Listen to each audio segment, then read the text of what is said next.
এই মুহূৰ্তত news today দৰ্শকসকলক দিব বিচাৰিছোঁ এটা বিগ ব্ৰেকিং নিউজ। মুখলধাৰ বৰষুণৰ ফলত আজি তিনিচুকীয়া জিলাৰ ডুমডুমা বাগজান সংযোগী পথৰ পকী দলংখন অকস্মাতে খহি পৰে।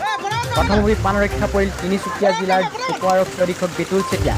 পুনৰ কৈছোঁ, ডুমডুমা বাগজান সংযোগী পথৰ যি পকী দলং হঠাৎ খহি পৰাত সম্পূৰ্ণৰূপে যাতায়াত ব্যাহত হৈছে। বিশেষভাৱে বাগজানৰ অগ্নিকাণ্ড সংঘটিত হোৱা তৈলখাটলৈ বিভিন্ন সামগ্ৰী কঢ়িয়া বাহনো আবদ্ধ হৈ পৰিছে।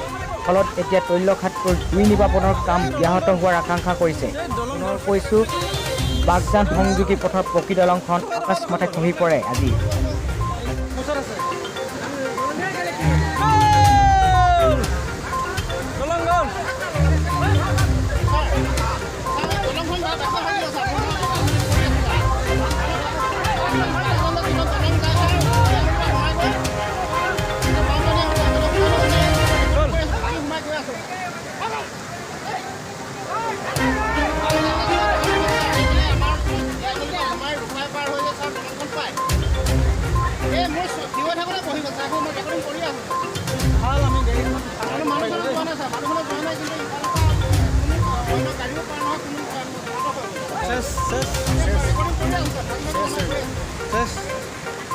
এইটো লাভ দিব লাগিছিলে ন, ফেচবুকত লাভ দিব লাগিছিলে, পাহৰি থাকিলোঁ।